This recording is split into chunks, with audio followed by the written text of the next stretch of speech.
माय माऊली नमस्कार. वेद ग्रंथातील एक महान ग्रंथ श्री संत एकनाथ महाराज कृत श्री भावार्थ रामायण कथासार अभिवाचन करत आहे.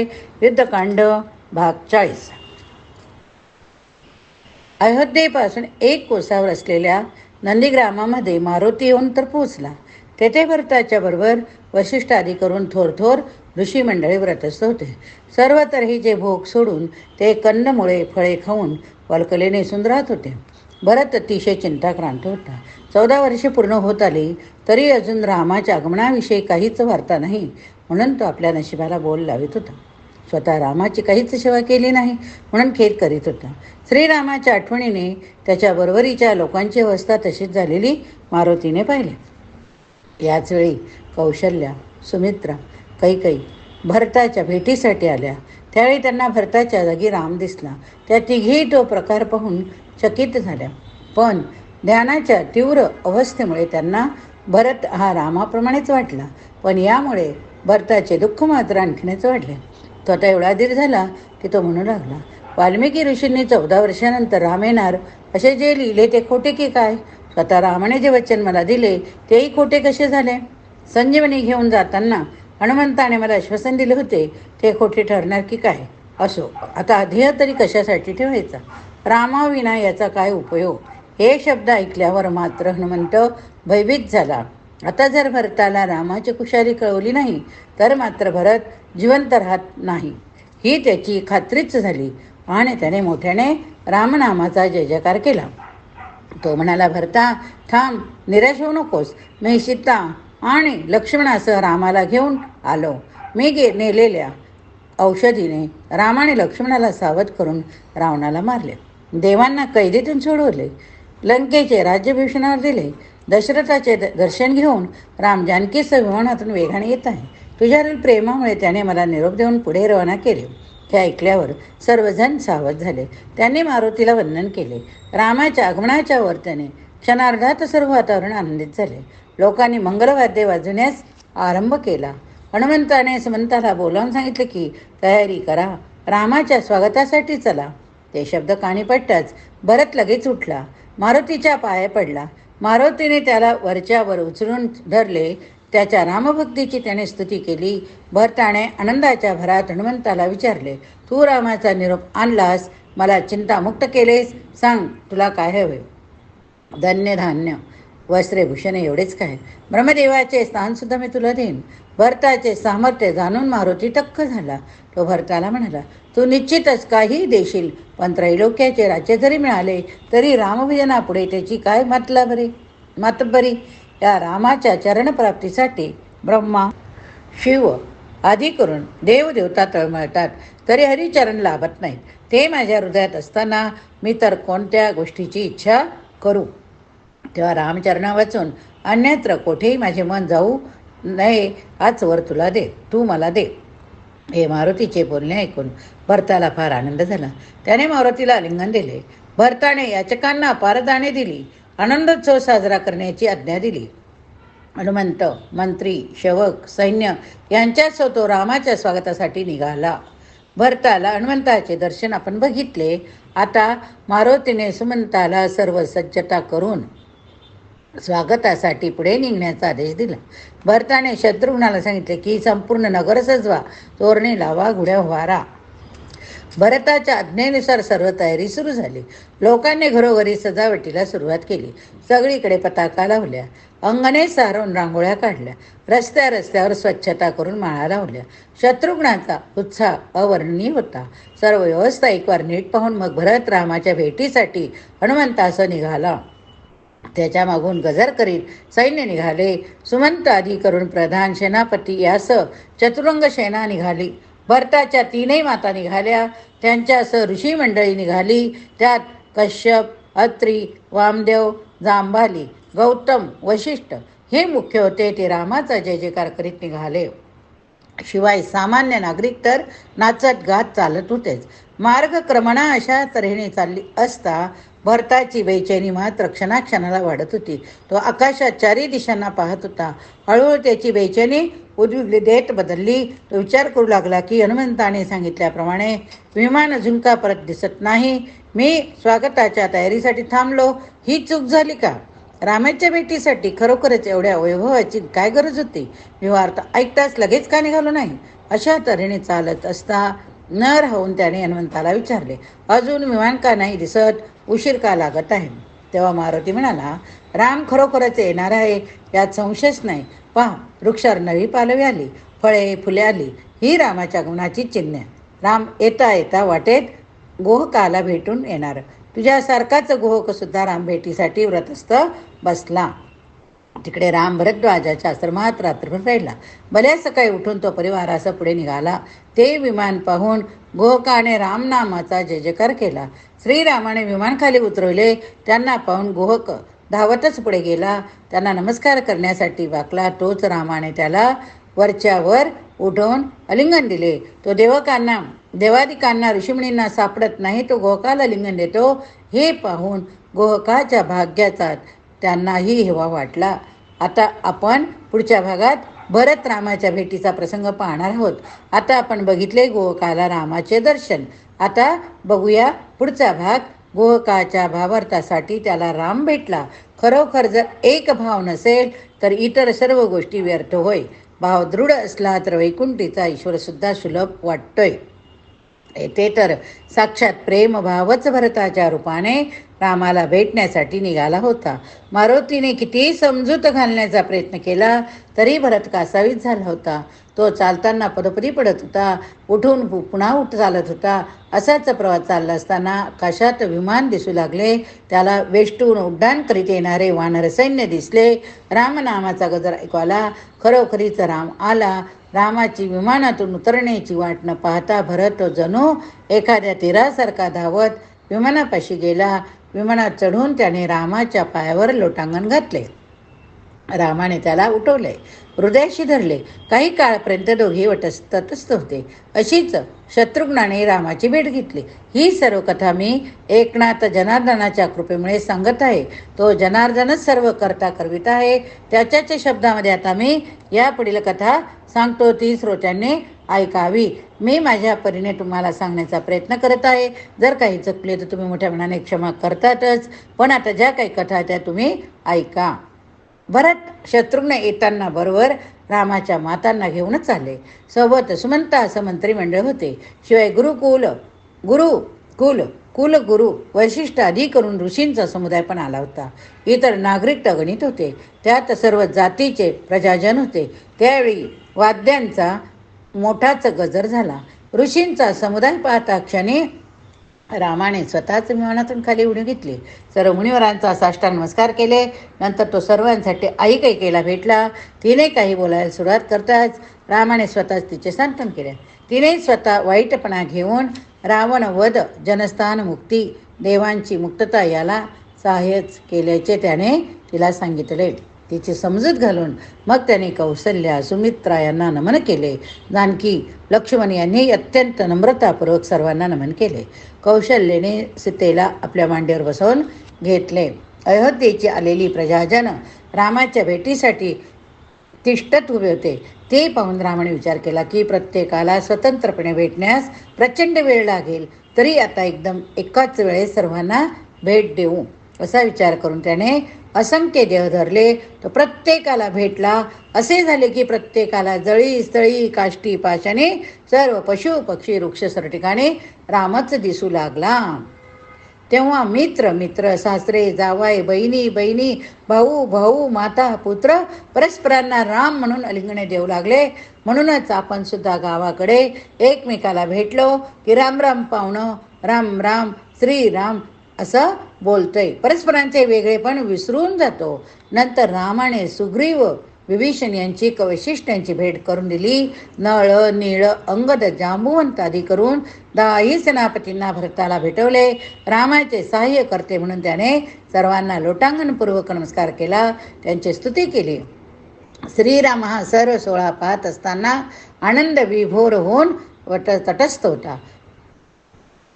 श्रीराम भरत दर्शन आपण ऐकले. आता पुढच्या याच्यात रामाचा अभिषेक विषय ऐकूया.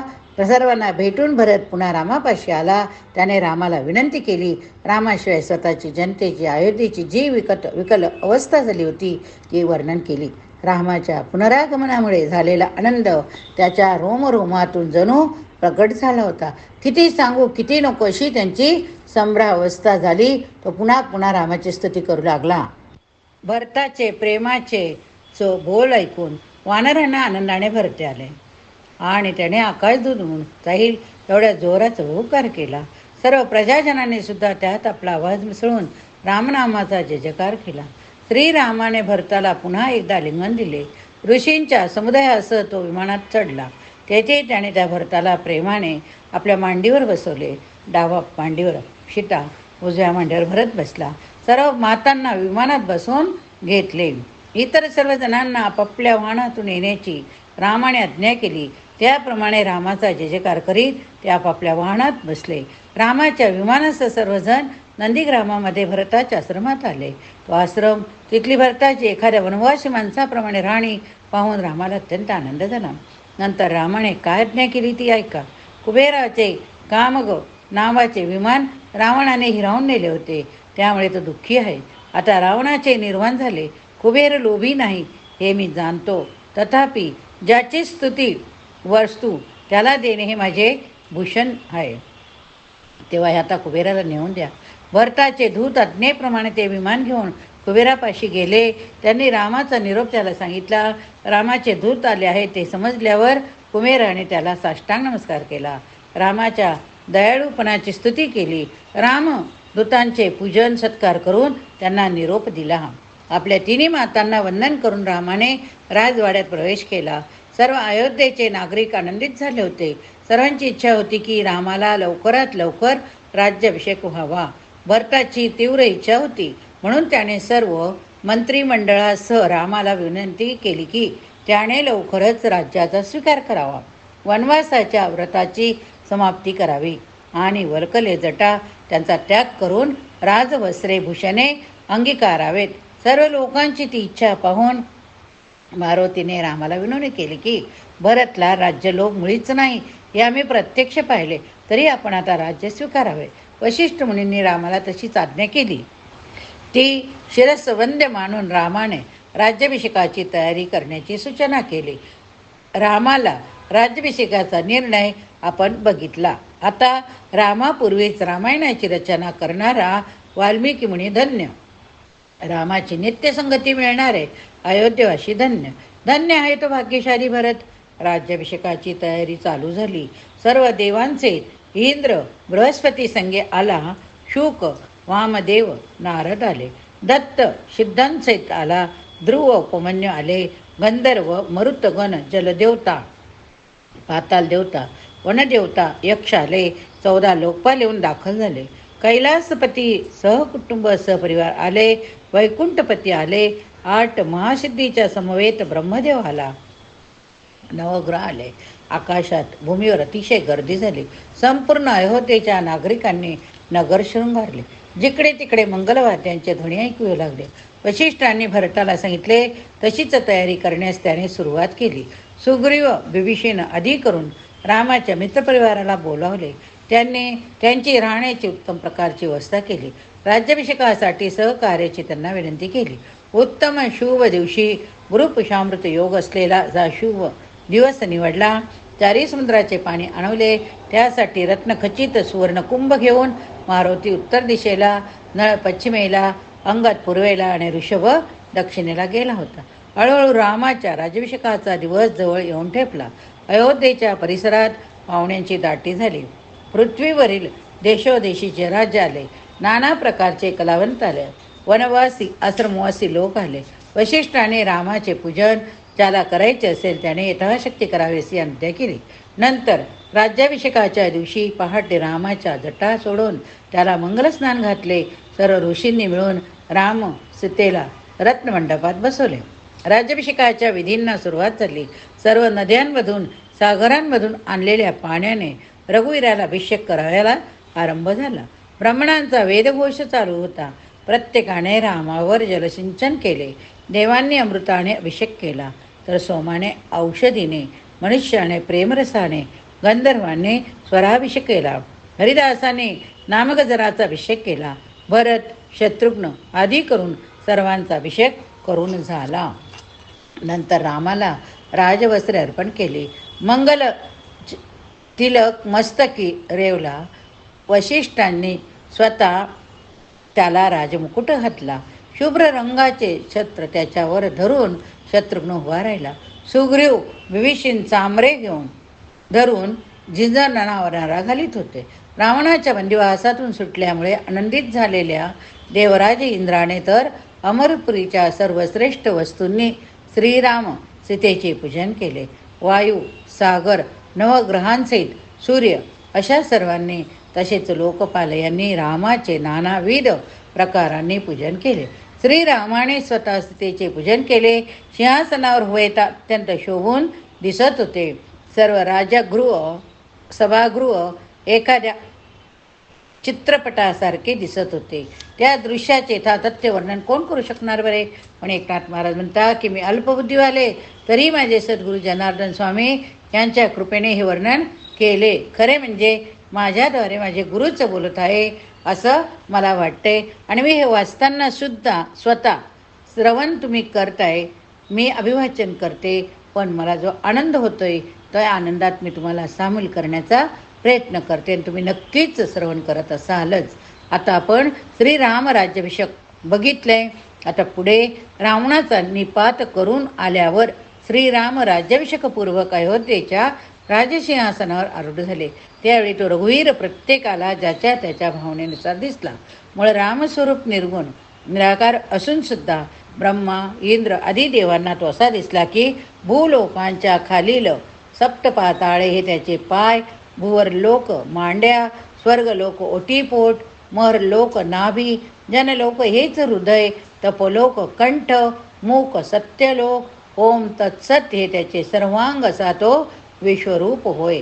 ज्ञानी लोकांना त्याचे रूप असे दिसले की ज्याप्रमाणे माळेमधील सर्व मण्यातून एकच दोरा असतो तसा रघुनंदन चराचरात भरला. कौशल्य आधी करून मातांना तो जसा जन्माच्या वेळी होता तसाच दिसला. जानकीला तो एखाद्या लावण्य सुंदर मनमोहक चैतन्य मूर्तीप्रमाणे दिसला. भक्त श्रेष्ठ भरताला तो दिव्य तेजोमय दिसला. जणू काही मुळे चैतन्याचा साकार झाले असे त्याला भासले. पण श्रीरामाच्या स्वरूपाचे यथातथ्य वर्णन कसे करावे बरे? तरी गुरु जनार्दनाच्या कृपेने मी ते सांगतो. रामाची अंगकांती निळ्या आकाशाप्रमाणे निर्मळ होती. मेघाप्रमाणे सावळा रंग रामाच्या रूपाचे चरणाचे वर्णन करून जाता शेषाच्या जिव्हा दुळमंगल्या. एखाद्या बाल सूर्याप्रमाणे लाळ तळवे, त्यावर ध्वज व्रज अंकुश वगैरे शिवचिन्हे होती. जेथून गंगा उत्पन्न झाली ते हे स्थान. त्रिगुण हेच पायांचे घोटे, श्रुती स्मृती हे त्याच्या पायातील बळ, वेदांत हेच पायींचे तोंड होय. अतिसुकुमार अशा पोटऱ्या गुडघा हा एखाद्या चक्राप्रमाणे वाटोळा. रामाच्या मांड्या ह्या अति सुकुमार होत्या. कमरेला विजेप्रमाणे नखलकणारा पितांबर, तसेच त्यावर भक्तिभावाची मेखला शोभत होती. वृद्धी सिद्धी या त्याच्या कमरेवरील किंकिणी तर सद्विद्वा या तुझ्या कटिका होत्या. कंबर एखाद्या सिंहाच्या कमरेपेक्षा बारीक होते. नाभी सखोल होती. तेथूनच ब्रह्मदेवाचा जन्म होतो. त्याच्या हृदयावर कौस्तुभ पदक युक्त नवरत्नाचा हार होता. ते पदक सूर्यापेक्षाही तेजस्वी. वेदांचे जे मूळ वर्ण तेच रामाचा कंठ होते. बाहूमध्ये नानाशास्त्रे होते, शोभत होते. उजवा हात ज्ञानमुद्रा दाखवित होता. त्याची योगमाया जानकी ही त्याच्या डाव्या बाजूला शोभत होती. चेहरा अतिशय देदीप्यमान असा होता. कानामध्ये मकर कुंडले झळकत होती. मस्तकावर कोटी सूर्याप्रमाणे तेजस्वी मुकुट शोभत होता. रामाप्रमाणेच लक्ष्मणाला सुद्धा अभिषेक केला. तो शस्त्रे घेऊन रामाच्या मागे उभा होता. रंभा उर्वशी आदी अप्सरा आनंदाने नृत्य करीत होत्या. सर्व राजांचा समूह करभार अर्पण करून एका बाजूला नम्रपणे उभा होता. अशा प्रकारे आदर्श असे श्रीरामाचे राज्य त्या दिवसापासून चालू झाले. श्रीरामस्वरूपाचे वर्णन आपण बघितले. आता श्रीरामाचा राज्याभिषेक समारंभ झाला. वाद्यांचा गजर चालू झाला. शोभेच्या दारू कामाला सुरुवात झाली. सर्व लोक त्या आनंदात सहभागी झाले होते. श्रीराम प्रजाजनांचा तो उत्साह कौतुकाने पाहत होता. नंतर आलेल्या सर्व अतिथींचा सत्कार करून सुरू झाला. सर्वप्रथम वशिष्ठ आधी करून ऋषीश्वरांचे रामाने यथासांग पूजन केले. त्यांना गाई बैलांच्या जोड्या, अपार सुवर्णमुद्रा, वस्त्रे, भूषणे, धान्य भंडारे अर्पण केली. दाणे इतके दिली की मागावयाची कुणाला इच्छाच उरली नाही. नंतर ज्याच्या त्याच्या योग्यतेप्रमाणे पृथ्वीवरील राजांचे पूजन सत्कार केला. त्यांना अमूल्य